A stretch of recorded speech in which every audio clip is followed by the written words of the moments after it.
I want to thank you. Thank you all for being here this afternoon. This has been a very long road, almost a year to the date. On October 26, 2021, 1 year to the day after the shooting death of Walter Wallace Jr., my office filed in court a historic agreement with the city of Philadelphia, which was the result of months of work and negotiations. This measure is the part of a more comprehensive agreement with the city of Philadelphia, in which the parties have agreed to resolve the claims arising out of the death of Walter Wallace. This agreement, called an agreement to injunctive relief, memorializes the commitment of the city of Philadelphia to live up to the promises to their citizens and their police officers, to provide them with the necessary tools and training to protect and serve the residents of this city, especially its most vulnerable. This agreement and the commitments to reform it contains would not have been accomplished if it were not for the efforts of the family of Walter Wallace. Since 2015, the Department of Justice has recommended these exact reforms. However, even calls from the Department of Justice failed to move the city of Philadelphia to implement life-preserving measures.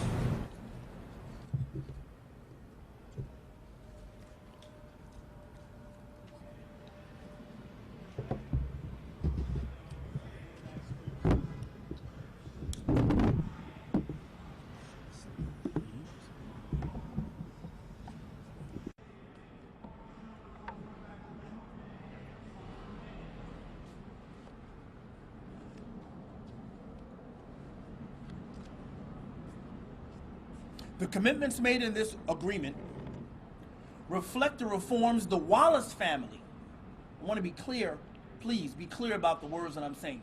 The commitments in this agreement reflect the reforms that the Wallace family have called for since Walter's shooting. The agreement lays out three primary commitments. As I outline the three primary commitments, I want you to look at the calls for reform and accountability that we discussed when we were here a year ago. It's okay. We got you on the other three. The city will purchase tasers for all their patrol officers. 2, all patrol officers will be required to wear their tasers while in uniform. 3, the city will provide their officers the necessary training to ensure they have the training, knowledge, and experience to safely and lawfully operate those tasers. This filing is a legally binding agreement, which has been signed by the lawyers for the city and creates a legal mechanism for the accountability and enforcement of these promises to ensure the city of Philadelphia lives up to their promises to the Wallace family and the citizens of this city. The final goal of the Wallace family, set forth at the outset of this litigation, was to ensure the family of Walter Wallace was compensated for his wrongful death. The parties have reached a final agreement to do so.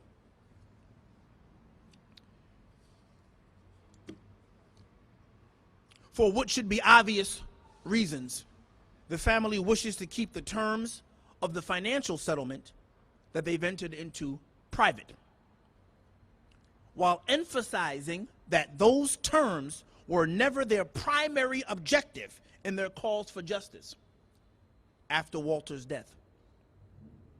Rather, they have been focused on establishing the lasting change to the city that they are confident will save lives through the agreement and injunctive relief. But what I can tell you about those financial terms, while honoring my client's request for privacy, is that this was a substantial monetary settlement that reflected the tragedy that took place, the city's role and policy failures that contributed to his death, while also taking into account the factual complexities which this tragedy presented on all sides. Just this very morning, City Council, including Councilmember Gauthier, who is here today, introduced a measure memorializing, let me say that again. Just today, I want to be clear about what I'm saying. City Council of Philadelphia introduced a measure memorializing the life of Walter Wallace. And they commemorated the role of his family in achieving changes to the police department that will make this city a safer and more just place for our residents. It is our belief and sincere hope of the Wallace family that these measures will, in fact, save lives. It may go unknown to the public and unreported in the news.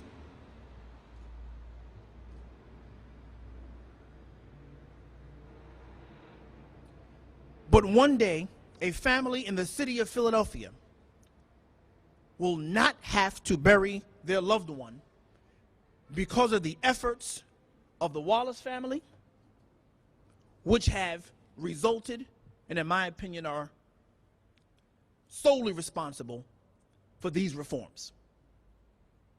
I'd now like to introduce Councilmember Gauthier to say a few words. Good afternoon, everyone. Thank you so much for inviting me to be a part of this important announcement. I first want to acknowledge the Wallace family, Walter's mother and father and his sister who are here today, his wife, Dominique, and his 9 children. Speaking personally, I will never forget the shock I felt when I learned the news of Walter's death, as my colleagues and I sat in a hearing about police oversight efforts. The horror of watching the video footage, the demonstrations and the unrest in the wake of Walter's death, and Philadelphians' passionate outcries and demands for change. Walter's untimely death will leave a permanent mark on Philadelphia, as it should. And I hope that mark leads us towards change and towards a system where equity and justice are present from top to bottom. Because if there were equity and justice in our system, we would not have police responding to mental health calls. The reality is that we need loving, supportive systems in this city. We need to drastically alter the way we treat people and how we care for people, not just with regards to policing and not just in times of crisis, but from birth and with every point of contact we have with every Philadelphian from that moment forward. The loss of Walter Wallace Jr. was a downright tragedy. It never should have happened. And in addition to our sympathy, the Wallace family deserves our gratitude. Because somehow, in the midst of all their pain and their grief and their trauma, they gathered the strength to fight for changes to prevent other families from going through the same ordeal as they did, of losing a loved one experiencing a mental health crisis at the hands of our police. It's truly awe-inspiring what they've done, going above and beyond to pursue justice, not just for Walter, but for all Philadelphians.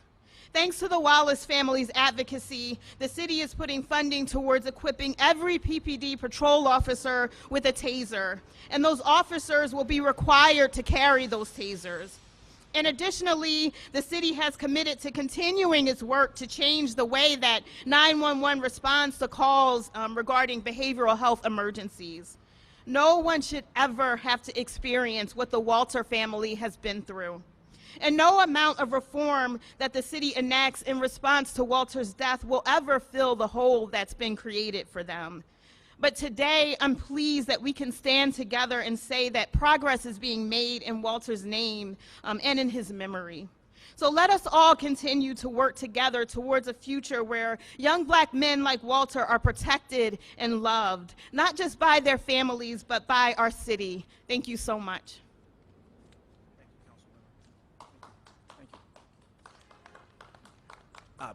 Questions from anyone at this time?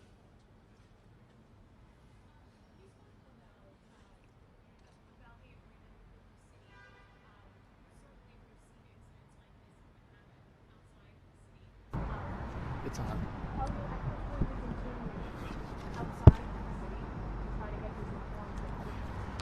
When you say, will our efforts continue outside the city, be more specific.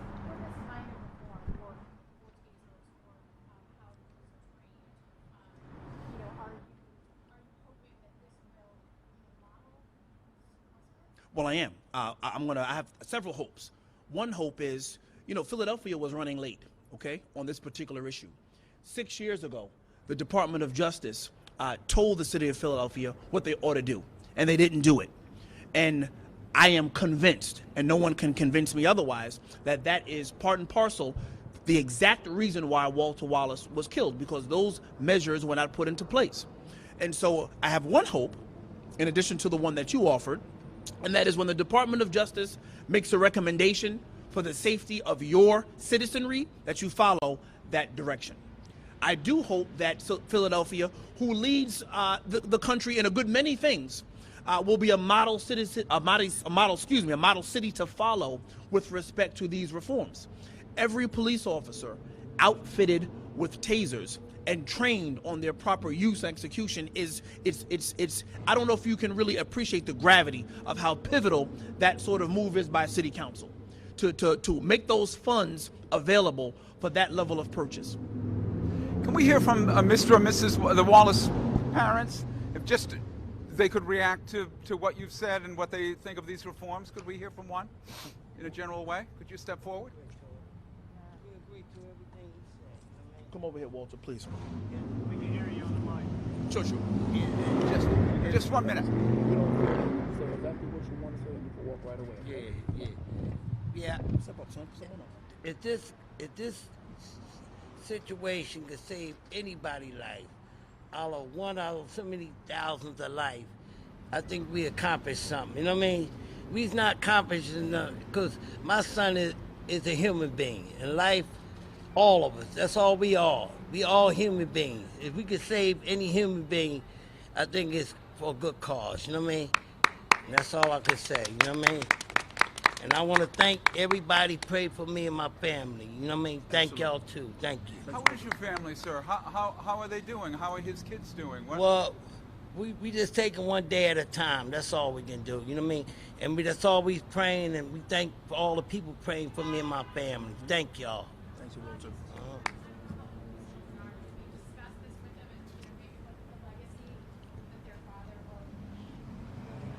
I haven't specifically talked to the children. We've spoken to their mothers. But I tell you this, children, as I'm sure you know, don't miss much. And every time a child sees a police officer with a taser, they should know, they should be reminded that their father did not die in vain. Did you not believe that the city would stick to any agreement that you made with them unless you went into court and memorialized it in the way that you have? You weren't believing that they would hold to it? Well, Jeff, I'll say this to you. It's not whether I believed it or not. I need something with teeth in it, something to give this family some level of assurance. This wasn't something that we were willing to take on their word. No disrespect to any city officials, but this is something that is so important to me, to the entire team who worked on this. We sit with these people. These are real people. He said it, we're human beings. They're real people. And I know you read the paper, they come across as, another story. These are real people. And when you hear and you see the effect on a mother's face when his birthday comes and goes and you have to sit in a room with her and watch her tears, when holiday times come up and you sit and talking to his father or his siblings, it meant more to us than just having the city make an agreement with gums. We needed something with teeth in it.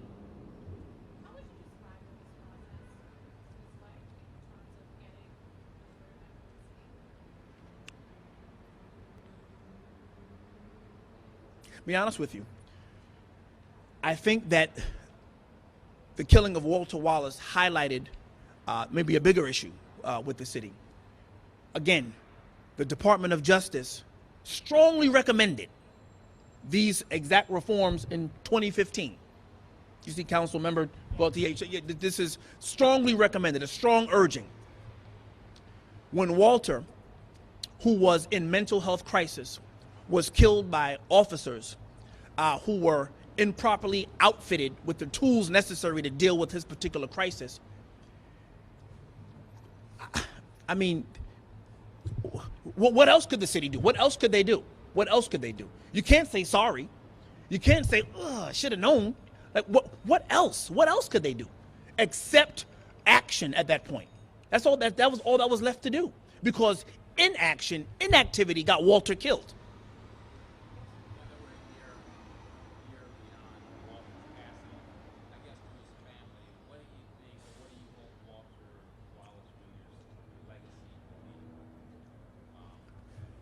You know, I've spoken to Walter and Kathy ad nauseum on that exact question, and so on that exact question.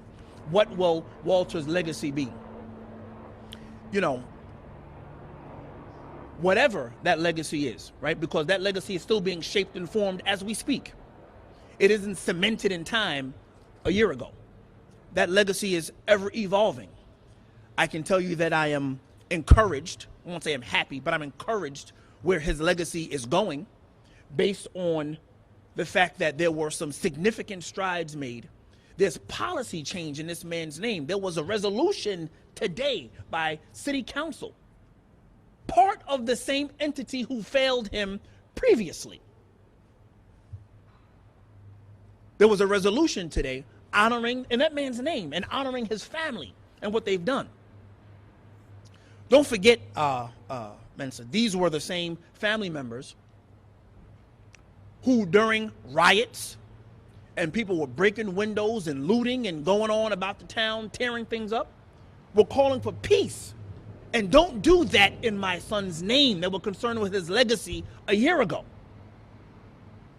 So these changes that have been made, it encourages me, but I'm not altogether happy just yet, but they're encouraging.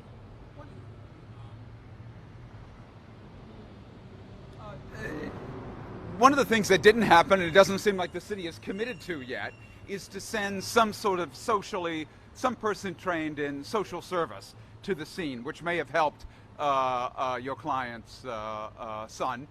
And there is some argument that a taser may not have, in fact, done much, really. Who knows whether it's used or not. Are there reforms about a social worker going, and if not, why not?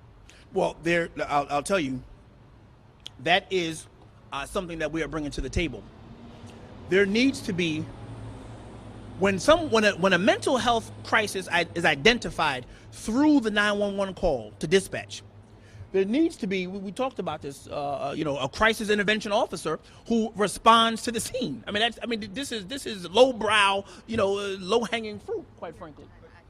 Oh, sure, great. Didn't get that though. Did you ask for that, and it was tasers versus that, or? Well, we believed that what we were going to be able to get out of this particular litigation, because we didn't have to get the world in this particular litigation, but this definitely opened some ears, opened some minds, so that we could start the dialogue, right, and get some things out of this. This is what we were able to achieve, and let me be clear, this is no small feat. I think you know that, Jeff. This is no small feat, what's happened here. It's 2021. It's 2021. This is just now coming into fruition this year, in the year 2021. I think that's significant. And so, no, we didn't ask for that with respect to the crisis intervention officer, but those are things that are in the works, and I can tell you that Council Member Gaultier has some information regarding that. Thank you. I wanted to add that in recent months, the City of Philadelphia has expanded those efforts. So first, we expanded our co-responder program, in which a clinically trained professional will go out with officers on mental health calls. Additionally, we expanded the mobile crisis unit. So those are teams that don't include any law enforcement.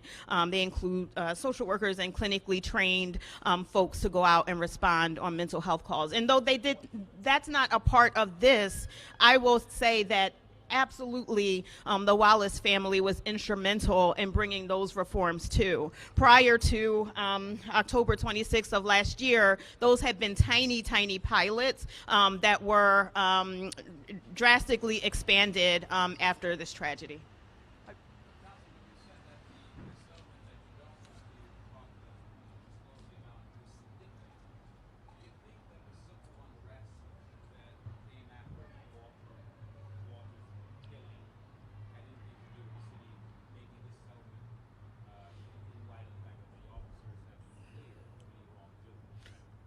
Before I answer that, let me just add one thing to Mr. Cole's previous question.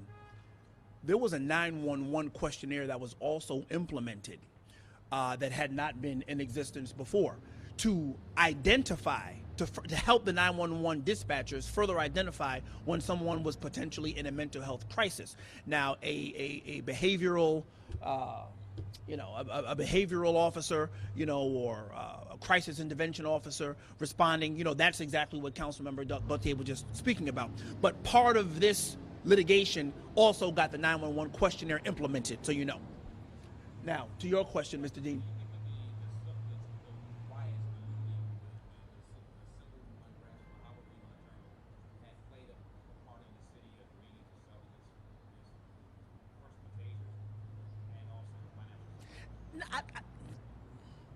No, not particularly. Not particularly. And if anything, I think the city felt a great weight on its shoulder. Some people might refer to that as guilt, because to have ignored the edict from the Department of Justice for so many years, I think that, if anything, Mr. Dean, played the greatest role in having them settle a substantial settlement. And quite frankly, for the city of Philadelphia to put out of their purse to the tune of $14 million to purchase tasers, I think that is significant. I think to have City Council carve out of its budget $14 million at the Wallace's urging and advocacy is beyond significant. Sorry.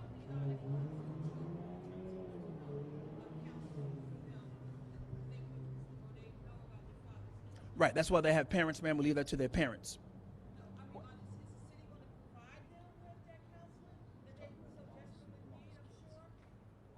The Wallace kids. So that has been contemplated in the settlement. And I'll just leave it there. That has been contemplated in the settlement, and the family is satisfied with what we were able to take care of for them in that regard. But the thought was there, so that's been covered. The reform issues aside, what's the value of a multi-million-dollar settlement with the city to the family? What's the value? Tell me when you say what's the value. I mean, to them personally. Obviously, there is a significant monetary settlement paid to the family for his death, to his estate, to his estate for his death. What's the significance to them? How does that change their lives? What do they do with that? Well, that's a very good question. It's almost a philosophical one, quite frankly. What do they do with that? I mean, whatever they do with it, they do it without Walter, right? Whatever they do with it, whether they choose to open a school in his name, honor him, whether they choose to take it to the casino, it doesn't matter. Whatever they do with it, they do it without Walter. So it all feels very cheap in some respect, to be honest with you, which is why this was never about. You see at the bottom, accountability and responsibility to the Wallace family for the wrongful death of Walter Wallace is number 4. Let me be clear.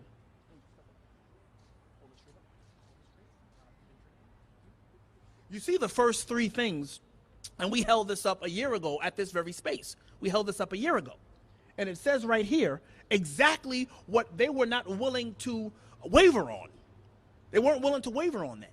When we finally got, so 75% of this, 75% of what we asked the city for was achieved through the efforts of city council and others, but that was part of the negotiation. We wouldn't let it go, to be clear. So when you talk about the value was placed heavily on 1, 2, and 3, not so much on 4. Who's never met him? Right.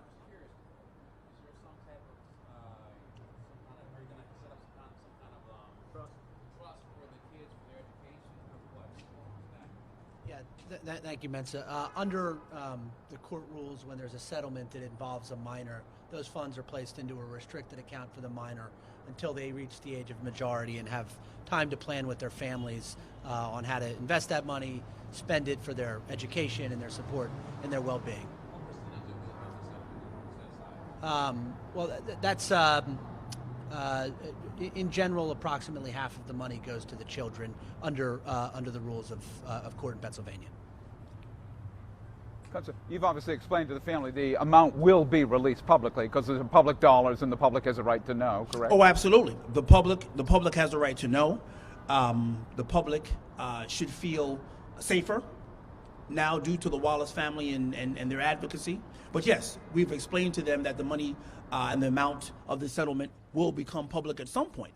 However, I think out of respect for this family, for the obvious privacy reasons, I'm going to honor it. If you want to out them, publish it tomorrow. But I'm not going to. I don't know. Well, so you'll find out, I'm sure, before next week. You're a tenacious journalist, of course, reasonably tenacious, so of course. And when you get it, you can out them, but I won't. I just have great respect for these folks and all they've been through, and I'm certainly not going to add insult or injury by making them a target for nefarious affairs. Yeah, but it's not outing them if we tell the public what it is they're paying. I mean, the public has a right to know it. It's not. Of course. Outing. Well, you don't like the word outing, but I like it, so I'm going to stick with outing. Yeah. But We'll disagree. Sure.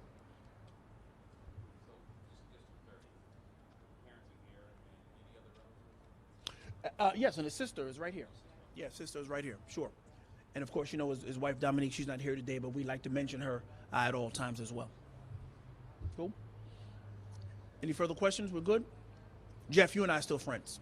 Always. All right. Yeah, never changes.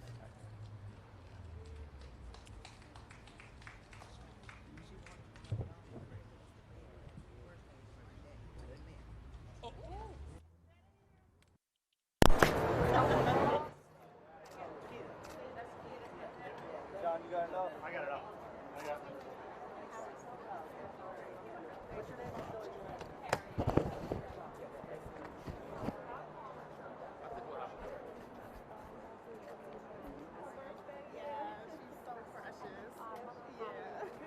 Walter Wallace Jr.